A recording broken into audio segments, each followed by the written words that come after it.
ciel souvent gris comme la Bretagne, des vents soufflant rarement de l'Espagne, un grand sourire traversant la brume, quand perce le soleil. C'est un morceau de France, un carrefour, où l'on retrouve une partie du bout, des rues, des quais, des maisons, des bistrots, des bateaux à l'abri de la mer. À Saint-Pierre et Miquelon, quand le temps est bon, c'est que la mer est calme comme en été. Bravo Patoche!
Bien joué, encore, trop fort. C'est le meilleur outil.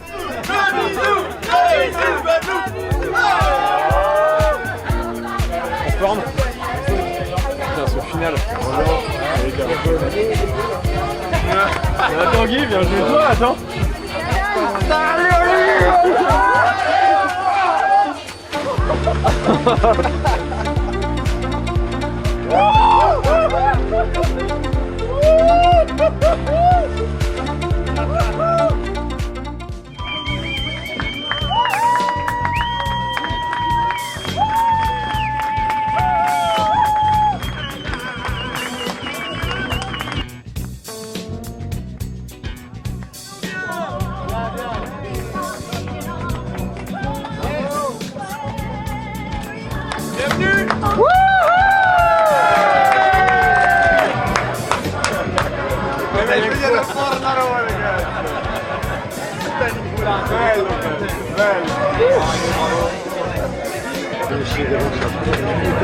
C'est dur, hein.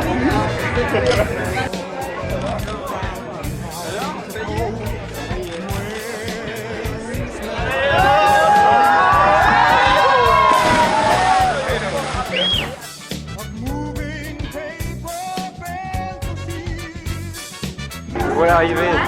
Je me sens extrêmement bien. Ce qui est très bizarre parce que j'ai vraiment pas beaucoup dormi les 4 derniers jours. Je m'en sors pas trop mal au-delà de tout ce que je pouvais espérer, donc tout va bien. Content d'être arrivé déjà. Je m'étais dit que ce serait bien d'être dans le top 10 et que j'y suis pas. Je suis quand même content d'être arrivé.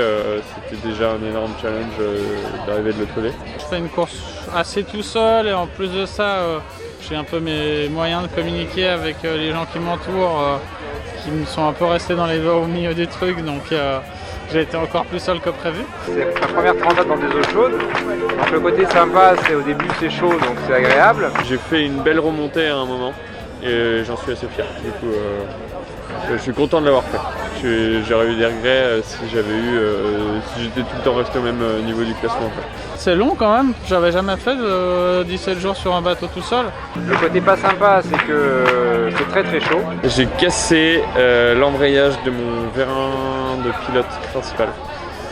Et j'ai passé un peu de temps à essayer de le réparer mais ça n'a pas marché. Et j'avais un vérin de spare mais qui faisait pas le poids. En début de course, pas génial, mais ça allait quoi. Et après en fait j'ai mon pilote automatique qui est tombé en panne au large de l'Afrique là.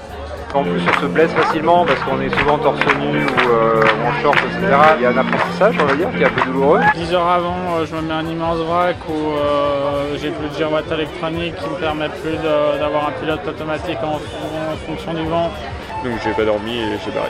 Après, les paysages sont splendides, les paysages de début de journée, de fin de journée avec les grains, mais on a des paysages de toute beauté. J'ai un peu chialé. J'ai eu un excellent accueil et il y a plein de personnes qui sont là, c'est dingue qu'ils soient là, quoi. Mais à part ça, belle aventure quoi. Plein d'expériences. Les animés c'est plutôt monotone, mais comme on s'est retrouvé finalement à se bagarrer à 5, c'était sympa. La compète elle était belle. La BLU a relativement bien fonctionné, ce qui me donnait c'était l'autre truc qui me gardait un petit peu connecté à la vie des PC Terre, donc ça c'était cool quoi. Ça me conforte dans le fait que la mer c'est jamais deux fois la même chose. Toutes les transats que j'ai pu faire, ça n'a jamais été deux fois la même chose. Celle-là était encore complètement différente, donc c'est super. De l'autre côté, c'est du plaisir quoi.